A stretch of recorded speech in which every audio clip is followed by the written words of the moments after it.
సమస్య ఎక్కడ స్టార్ట్ అయింది అనేది మనం సైంటిఫిక్ గా అనాలిసిస్ చేద్దాం. నేను ఏ రాజకీయ పార్టీ నాయకుడిని కాదు, ఒక తెలంగాణ వాదిగా జర్నలిస్ట్ గా చెప్తున్నా. మా గురువు గారు ప్రొఫెసర్ నాగేశ్వర్ గారు ఉస్మానియా యూనివర్సిటీలో జర్నలిజం హెచ్ఓడిగా పనిచేసిన సమయంలో నేను ఆయనది శిష్యుడిని.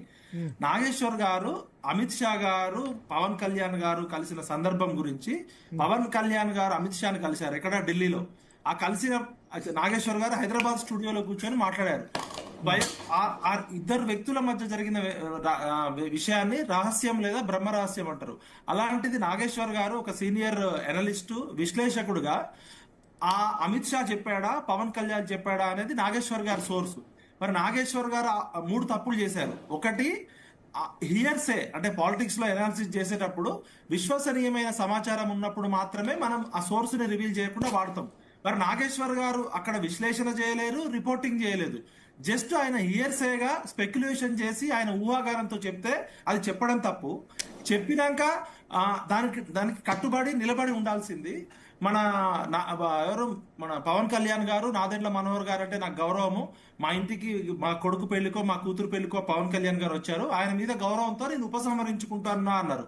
ఒకటి చెప్పడం తప్పు, రెండు దాన్ని కట్టుబడకుండా ఉపసంహరించుకోవడం రెండో తప్పు. అయితే ఉపసంహరించుకున్న తర్వాత పవన్ కళ్యాణ్ గారు కూడా ఏమన్నారు, పెద్ద ఆయన విశ్లేషకుడు పొరపాటున నోరు జారిండు, ఆయన మీద వదిలేయండి, కేసులు గీసులు ఏం లేదని చెప్పి ఆయన కూడా వదిలేసినాక మరి వివాదం సమసిపోయినాక ఎందుకు మళ్ళీ ప్రెస్ క్లబ్ కి, సోమాజిగూడ ప్రెస్ క్లబ్ కి నాగేశ్వర్ గారు వెళ్ళి తెలంగాణ వాదం అనే ప్రొటెక్టివ్ కవర్ ని తీసుకొచ్చారు. అమిత్ షా గారు తెలంగాణ గురించి మాట్లాడలే, నాగేశ్వర్ గారు తెలంగాణ గురించి మాట్లాడలే, పవన్ కళ్యాణ్ గారు తెలంగాణ గురించి మాట్లాడలే. తెలంగాణ వచ్చి 12 సంవత్సరాల తర్వాత నాగేశ్వర్ అనే వ్యక్తి సిపిఎం పార్టీకి చెందిన వ్యక్తి, మా గురువు గారు. జర్నలిజంలో ఆయన ప్రశ్నిస్తారు, విశ్లేషిస్తారు. ఇక్కడ ప్రశ్న లేదు, విశ్లేషణ లేదు. అంటే ఆయనకున్న విశ్లేషణ యొక్క విశ్వసనీయత ఏంటి, ఆయనకున్న సోర్స్ యొక్క ప్రామాణికత ఏంటి. మీరు కానీ ఒకవేళ నాగేశ్వర్ గారి ప్లేస్ లో ఉంటే, అవును ఖచ్చితంగా నాకు అమిత్ షా గారి నుంచి సమాచారం ఉంది, లేదు పవన్ కళ్యాణ్ నుంచి ఖచ్చితమైన విశ్వసనీయమైన సమాచారం ఉంది, నేను ఛాలెంజ్ చేస్తున్నా, నేను అన్నదానికి కట్టుబడి ఉంటానన్న ఛాలెంజ్ చేయాలి. అది చేయకుండా మరి పవన్ కళ్యాణ్ వైపు నుంచి వచ్చిన ఒత్తిడా, గౌరవమా, ప్రేమనా కానీ ఉపసంహరించుకున్నాడు. అసలు ఒక మేధావి అనేటోడు ఒక పబ్లిక్ లో ఆయన ఏం మాట్లాడుతున్నాడు, ఒక సాక్షాత్తు దేశ హోంమంత్రి అమిత్ షా గారు మీటింగ్ లో జరిగిందో జరగలేదో లోగుట్టు పెరుమాళ్ళకెరుక, కానీ 3 రాజకీయ పార్టీల భవిష్యత్తు, కేంద్ర ప్రభుత్వంలో కూటమిలో ఉన్న 3 పార్టీల భవిష్యత్తు, 3 పార్టీల భవిష్యత్తుకు సంబంధించిన ఆ విషయాన్ని మిగతా ఎవరైనా దారిన పోయే దానయ్య మాట్లాడితే వేరు. ఒక మేధావిగా, ప్రపంచ మేధావిగా క్రెడిబిలిటీ ఉన్న దాన్ని ఆయన క్రెడిబిలిటీని అడ్డం పెట్టి ఆయన విశ్వసనీయత చెప్పిండని నమ్మించేటట్టు చేసిండు. ఇవాళ ఆయన బాగానే ఉన్నాడు. 2 రాష్ట్రాల, తెలుగు రాష్ట్రాల ప్రజలు రోడ్డు మీదకి వచ్చి కొట్టుకుంటున్నారు. నాగేశ్వర గారు 3 తప్పులు చేశారు. స్పష్టంగా చెప్తున్నా, మా గురువు గారు, ఆయన అంటే నాకు గౌరవం. కానీ ఆయన స్పెక్యులేషన్ తో, హియర్సేతో మాట్లాడడం ఒకటి తప్పు, మాట్లాడినాక దానికి నిలబడకుండా ఉపసంహరించుకోవడం రెండో తప్పు. ఉపసంహరించుకున్న తర్వాత తెలంగాణ వాదాన్ని అడ్డు పెట్టుకోవడం కోసం తెలంగాణ వాదులందరినీ రెచ్చగొట్టి సోమాజిగూడ ప్రెస్ క్లబ్ కి ఎవరి ఆదేశాల మేరకు పోయిండు అంటే పవన్ కళ్యాణ్ మీద గౌరవంతో నాదెండ్ల మనోహర్ రిక్వెస్ట్ చేసిండని ఉపసంహరించుకున్నాడు. మరి ఉపసంహరించుకున్నాక ప్రొఫెసర్ నాగేశ్వర్ గారింటికి ఆంధ్ర పోలీసులు రాలేదు, ఆంధ్ర పోలీసులు వచ్చి ఆయన లాక్కపోలేదు, ఆయనకి ఎఫ్ఐఆర్ నోటీసులు ఇవ్వలేదు. జనసేన కార్యకర్తలు అక్కడక్కడ కేసులు పెడితే దాన్ని పవన్ కళ్యాణ్ గారు క్లోజ్ చేసిరు. మరి ఈ అంశానికి తెలంగాణ వాదానికి ఏం సంబంధం? మేము నిజమైన జర్నలిస్ట్ అని చెప్పేది ఉండే, జర్నలిస్ట్ మీద ఇట్లా పెట్టాలని లేకుండే తెలంగాణ జర్నలిస్ట్ అనేది అక్కడ సమస్య. సార్ ఇప్పుడు తెలంగాణ జర్నలిస్ట్ సార్, నేను తెలంగాణ జర్నలిస్ట్, ఆంధ్రాలోకి పోయి ఇష్టం వచ్చినట్టు మాట్లాడితే పోలీసులు వచ్చి ఎత్తుకపోతారు. నేను ఢిల్లీలో పోయి, నేను కూడా తెలంగాణ జర్నలిస్టే. నాగేశ్వర్ గారి కన్నా ఆయన విశ్లేషణ చేస్తారు, కానీ మేము డైరెక్ట్ స్ట్రీట్ ఫైట్ చేసి లగడపాటి రాజగోపాల్ ని ఉరికిచ్చి కొట్టినాం ఢిల్లీలో. మా గజలకాంతం అన్న ప్రజా సంఘాల చైర్మన్ గా తన పోరాటం చేసిండు. మేము తెలంగాణ వాదం ఇక ప్రతిదానికి అడ్డం పెట్టుకుంటామా? అంటే జర్నలిస్టు ఆంధ్ర పాలిటిక్స్ లో ఏలు పెట్టి కేంద్ర మంత్రి అమిత్ షా గారి గురించి, పవన్ కళ్యాణ్ గారి గురించి, తెలుగుదేశం పార్టీ గురించి 3 రాజకీయ పార్టీల భవిష్యత్తుకు సంబంధించి ఏలు పెట్టి విశ్లేషణ చేసి దానికి కట్టుబడి నిలబడకుండా మళ్ళీ ఉపసంహరించుకున్నప్పుడు తెలంగాణ వాదం ఎక్కడ వచ్చింది? ఒకసారి నాకు దయచేసి చెప్పండి. ఇక్కడున్న మేధావులంతా, ఇక్కడున్న అందరు కూడా, నాకు గజలకాంతం అన్న గానీ, బిటలన్న గానీ, మా శరత్ సార్ గానీ, తెలంగాణ ఉద్యమంలో మనం ఎక్కువ పనిచేసినామా, నాగేశ్వర గారు స్ట్రీట్ ఫైట్ చేసిరా? నాగేశ్వర గారు వృత్తి టీవీ ఛానల్లో వార్తలను విశ్లేషించడము, కరెంట్ అఫైర్ చెప్పడము, తద్వారా ఆయనకు ఆదాయం వస్తుంది. ఆయన ఏం సామాజిక సేవ చేయట్లే, మదర్ తెరిసా లాగారో బాబా అంటే లాగా చేయట్లే. ఆయన వృత్తి అది. వృత్తి ధర్మంలో భాగంగా స్పెక్యులేషన్ చేసేటప్పుడు ఆయన సోర్స్ కున్న ప్రామాణికత ఏంటి, ఆయన విశ్లేషణకున్న విశ్వసనీయత ఏంటి, ఆయన ఈ విశ్లేషణ చేసేటప్పుడు దీని పరిణామాలు ఎట్లుంటాయి, దీని ఇంప్లికేషన్స్ ఎట్లుంటాయని తెలియదా? ఆయన చిన్నపిల్లడా? ఆయన ప్రపంచ మేధావుల్లో గుర్తింపబడ్డ నాగేశ్వర్ గారు 3 తప్పులు చేసిర్రు. ఇప్పటికైనా బహిరంగంగా ఈ వివాదాన్ని క్లోజ్ చేయాలి. నాగేశ్వర్ సార్ బాగానే ఉన్నాడు. నాగేశ్వర్ సార్ తెలంగాణ అనే ఎంతో సెన్సిటివ్ అంశాన్ని తీసుకొచ్చి ఒక ప్రొటెక్టివ్ గా కవర్ గా చేయడమే మేము అభ్యంతరం చేస్తున్నాం. నిజంగా నాగేశ్వర్ సార్కి అన్యాయం జరిగితే ఫస్ట్ ఆయన స్టూడెంట్ గా నేనే పోయి ఉంటా. నాగేశ్వర్ సార్కి ఏం అన్యాయం జరిగింది ఇక్కడ? నాగేశ్వర్ సార్ని ఏ ఆంధ్ర పోలీసులు వచ్చి లాక్కపోయారు? నాగేశ్వర్ సార్కి ఏమైనా అన్యాయం జరిగితే 2-3 రోజుల తర్వాత రౌండ్ టేబుల్ కాన్ఫరెన్స్ పెట్టాలి. ఆయన ఇంటికి పోలీసులు రాలే, ఆయనకి నోటీసులు ఇవ్వలే. జరగక ముందే మరి ఎవరి ఆదేశాల మేరకు రహస్య శక్తులు ఎవరు, అదృశ్య శక్తులు ఎవరు? అప్పటికప్పుడు తెలంగాణ అస్తిత్వము, తెలంగాణ ఆత్మగౌరవం, తెలంగాణ అస్మిత ప్రమాదంలోకి వచ్చింది. ఏంటి సార్, మనం కూడా, భరత్ గారు మీరు కూడా జర్నలిజంలో ఉన్నారు, శరత్ గారు మీరు కూడా జర్నలిజంలో ఉన్నారు. మనం సోర్స్ చెప్పకపోయినా మనం చేసిన విశ్లేషణకి మనం ఇచ్చిన దాన్ని కట్టుబడి ఉండాలి కదా. ప్రొఫెసర్ గారు పెద్దోళ్ళు కాబట్టి ఆయన ఏం చేసినా తప్పని చెప్పి మనం భజన కొడతామా? నేను ఢిల్లీలో పోయి తప్పుడు పని చేసిండు అనుకో, ఇక తెలంగాణ బిడ్డలు తప్పుడు పని చేసిండని మిమ్మల్ని అందరూ రెచ్చగొట్టాలా? నేను ఆంధ్రాలో పోయి కాపు కమ్మ మధ్య ఏదో మాట్లాడతా, లేకపోతే వంగవీటి రంగ మీటింగ్ లో మాట్లాడతా, దానికి తీసుకొచ్చి తెలంగాణ నా మీద దాడి చేసిరు అనుకో, తెలంగాణ విటల్ మీద దాడి చేసిరని మా విటలనని మా శరత్ అని మిమ్మల్ని అందరినీ తెలంగాణ విటల్ మీద దాడి చేసిండు అని అంటామా?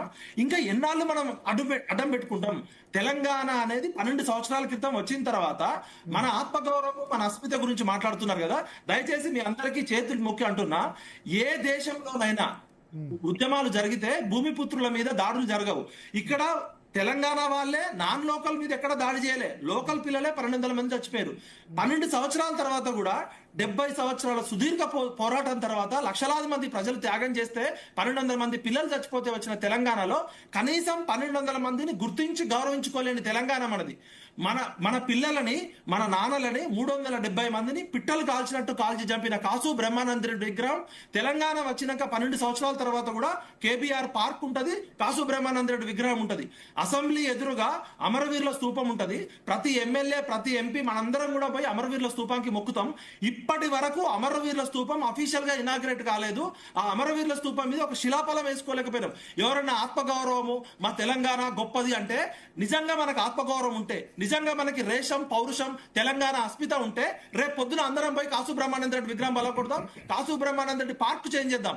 కనీసం ఉద్యమకారులను గుర్తించుకోలేని తెలంగాణ దిక్కుమాలిన దిక్కులేని తెలంగాణగా మారింది.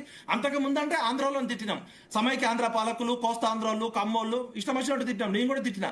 కానీ తెలంగాణ వచ్చినాక ఎవరి మీద పడదాం? ఇంకా ఇప్పుడు అన్నదమ్ములుగా విడిపోయినప్పుడు మనం బాగు చేసుకోవాలి కదా. మంచి అయినా చెడైనా 10 సంవత్సరాలు పాలించిన కేసీఆర్ది ఇప్పుడు పాలిస్తున్న రేవంత్ రెడ్డిది కదా. ఇంకా ఎంతకాలం సెంటిమెంట్ పేరుతో అడ్డం పెట్టుకుందాం? ఇవాళ తెలంగాణ అప్పు 6 లక్షల కోట్ల నుంచి 8 లక్షల కోట్లకు ఉంది. ప్రతిరోజు 150 కోట్లు ఖర్చు పెడుతున్నాం. ఇవాళ తెలంగాణ అప్పు పెరిగిందా తరిగిందా? దీనికి కారణం చంద్రబాబు నాయుడు, దీనికి కారణం పవన్ కళ్యాణ్, దీనికి కారణం ఆంధ్ర పాలకుల. మన తెలంగాణ కొన్ని రంగాల్లో అభివృద్ధి చెందింది, హ్యాట్స్ ఆఫ్. కానీ తెలంగాణ ఒక సాంస్కృతిక పునరుజ్జీవంలో తెలంగాణ కల్చరల్ ఇండస్ట్రీ ఎందుకు డెవలప్ కాలేదు? తెలంగాణలో సినిమా ఇండస్ట్రీ ఎందుకు డెవలప్ కాలేదు? తెలంగాణలో టెలివిజన్ ఇండస్ట్రీ ఎందుకు డెవలప్ కాలేదు?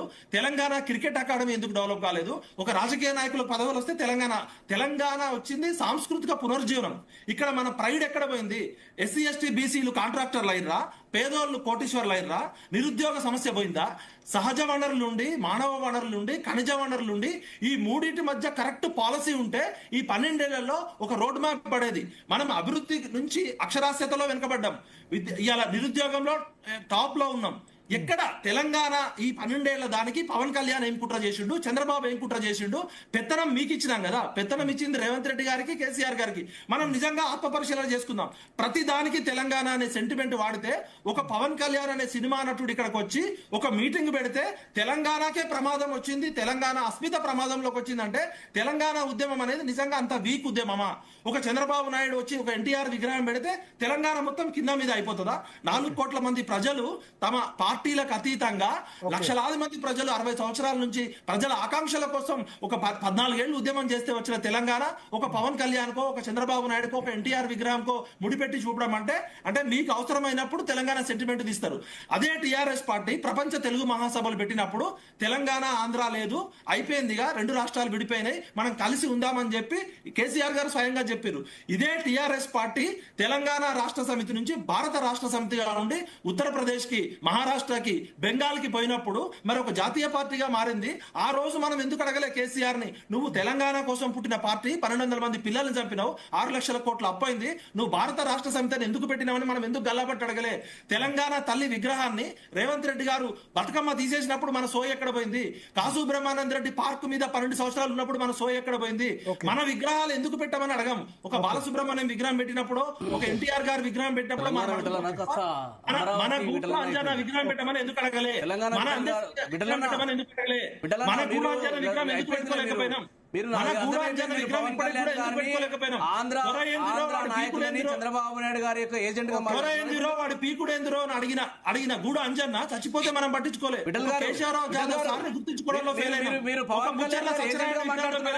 100% నేను చెప్తున్నా, మిత్రుడు కొద్దిగా ఆగమనండి.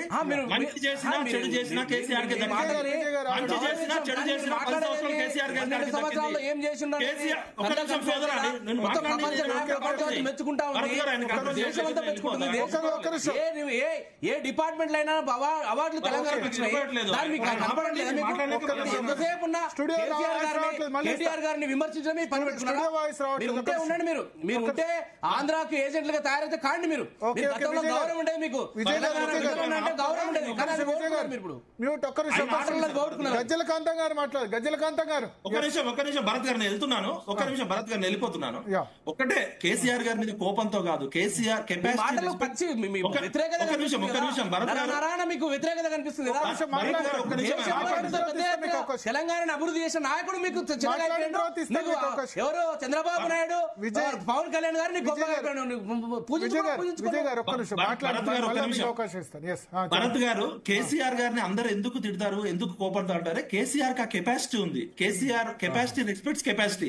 ఇవాళ తెలంగాణ అనే ఒక ఎప్పుడో 69లో చనిపోయిన ఉద్యమాన్ని తన రాజకీయ చిత్రతతో, తన సాహిత్యంతో, తన ఊహంతో తీసుకొచ్చిన తెలంగాణ 10 ఏళ్లలో టిఆర్ఎస్ నుంచి బీఆర్ఎస్ గా మారడం మా గుండె గాయమైంది.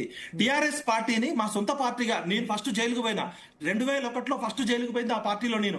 లగటిపాటి రాజగోపాల్ ఢిల్లీలో ఉరికించుకున్నప్పుడు నా ప్రాణానికి ముప్పుండే. సమైక్యాంధ్ర పాలకులు రాజశేఖర రెడ్డితో, చంద్రబాబు నాయుడిని బెల్ట్ బాంబుతో చంపేస్తామన్నాం. మా గజ్జల కాంతమన్నా మేమన్నా స్ట్రీట్ ఫైట్ చేసినాం. మాకు కేసీఆర్ గారి మీద వ్యక్తిగత కోపం కాదు, చేయాల్సినంత చేయలేకపోవడం వల్ల ఇవాళ పవన్ కళ్యాణ్ లాంటి వ్యక్తి వస్తే కూడా తెలంగాణ అస్మితకి ప్రమాదం వచ్చిన ఈ పరిస్థితికి కారణము మనం కేవలం రాజకీయ ఉద్యమాలే చేసినాం. సాంస్కృతిక సాహిత్య ఉద్యమాలు చేస్తుంటే ఇవాళ తమిళనాడులో తమిళ్ ప్రైడ్ ఎట్లుండేదో ఇవాళ తెలంగాణ ప్రైడ్ అట్లుండేది. 12 సంవత్సరాల్లోనే ఇవాళ తెలంగాణ తల్లి చేతిలో బతుకమ్మ తీసేస్తే కూడా మనం 2 తల్లులు ఉంటాయండి ఎక్కడన్నా? తెలంగాణ వాదం అంతా ఒకటే ఉన్నప్పుడు రేవంత్ రెడ్డి ఒక తల్లి ఉంటుంది, కేసీఆర్ ఒక తల్లి ఉంటుందా? అంటే మనం ఎక్కడో ఒక బయట వాళ్ళకి అవకాశం ఇచ్చినాం. పవన్ కళ్యాణ్ గారో చంద్రబాబు నాయుడు వస్తే ఊగిపోయే అంత ఆ ప్రమాదం తెలంగాణకి లేదు. తెలంగాణ ప్రాంతం వాడు మోసం చేస్తే ప్రాంతంలోనే పాతలు పెడుతుంది. నేను ఇంటి దొంగని ఈశ్వరుడైనా గుర్తుపట్టలేడు. అక్కడ ఉన్న టీఆర్ఎస్ మిత్రుడు ఆయన మాట్లాడలేడు. నేను ఒక జర్నలిస్ట్ గా, ఉద్యమకారుడుగా మంచి అయినా చెడైనా కేసీఆర్ గారికే 90% దొరుకుతుంది. మంచి చేసినప్పుడు కేసీఆర్ ని జాతిపిత అన్నాం, తెలంగాణ బాల్దాకరే అన్నాం. చెడు చేసినప్పుడు కచరా పాలన చేస్తున్నాం, గల్లబట్టి అడిగినాం. ఎందుకు ఇవాళ మన అస్మిత ఇక్కడ ఉంది? మన విగ్రహాలు ఎందుకు పెట్టుకోలేకపోయినాం? మన ఉద్యమకారులను ఎందుకు గౌరవించుకోలేకపోయినాం? 3 లక్షల కోట్ల బడ్జెట్ అంటే 12 సంవత్సరాలు 36 లక్షల కోట్లు. ఇంకా నిరుద్యోగం ఎందుకుంది? ఇక్కడ మా ఖమ్మం జిల్లాలో, ఒక్క నిమిషం సార్ నేను వెళ్తున్నా, మా ఖమ్మం జిల్లాలో తుమ్మల నాగేశ్వరరావు అనే వ్యక్తి 50 సంవత్సరాల నుంచి మంత్రి సార్. నా వయసు 48 ఏళ్ళు. తుమ్మల నాగేశ్వరరావు తెలంగాణ ద్రోహి. నేను పుట్టక ముందు టీడీపీలో ఉన్నాడు, టీడీపీ నుంచి మళ్ళా వచ్చి కాంగ్రెస్ లో ఉన్నాడు, మళ్ళా వచ్చి టీఆర్ఎస్ లో ఉన్నాడు, రేపు పొద్దున బీజేపీ వస్తే బీజేపీలో ఉంటాడు. ఏం మారింది? ఏ జిల్లాలో అయితే తెలంగాణ ఉద్యమం పుట్టిందో పొంగులేటి ఉద్యమకారుడు కాదు, తుమ్మల నాగేశ్వరరావు ఉద్యమకారుడు కాదు, పువ్వాడ అజయ్ ఉద్యమకారుడు కాదు. కేసీఆర్ గారికి ఉద్యమకారులు ఎవరు దొరకలేదు మా జిల్లాలో. అట్లా ఉద్యమకారులు బీహార్లో పాములు పెట్టిన పుట్టలో, చీమలు పెట్టిన పుట్టలో పాములు ఎట్లా వచ్చినాయి? ఈ పాములని ఆనకొండలుగా తయారు చేసింది కేసీఆర్. బరాబర్ చెప్తున్నా. తుమ్మల నాగేశ్వరరావు తెలంగాణ ద్రోహి, పువ్వాడు అజయ్ తెలంగాణ ద్రోహి, పొంగులేటి శ్రీనివాస్ రెడ్డి తెలంగాణ ద్రోహి, ఒక దానం నాగేందర్ తెలంగాణ ద్రోహి. వీళ్ళందరినీ ఎంకరేజ్ చేసింది ఎవరండి? కేసీఆర్ కాదా? కేసీఆర్ కి తెలంగాణలో 4 కోట్ల మందిలో 17 మంది మంత్రి పదవులు, అంటే తన రాజకీయ అవసరాల కోసం తెలంగాణ అనే ఉద్యమాన్ని రెచ్చగొట్టి 1200 మందిని చంపొచ్చు. భారతదేశానికి ప్రధానమంత్రి కావడం కోసం బీఆర్ఎస్ పార్టీ పెట్టుకోవచ్చు. అంటే పవన్ కళ్యాణ్ అడ్డుకున్నాం, రేపు తమిళనాడు నుంచి విజయ్ వస్తాడు, అడ్డుకుంటామా? రేపు కాక్రోచ్ పార్టీ ఢిల్లీ నుంచి వస్తుంది. ఎవరు అడ్డుకున్నారు? నేను ఏమంటున్నా అంటే తెలంగాణ అస్మితకి పవన్ కళ్యాణ్ కి ఏమన్నా ఒక పవన్ కళ్యాణ్ వస్తే తెలంగాణ అస్మిత ప్రమాదంలో పడతారా? నేను వెళ్తున్నాను.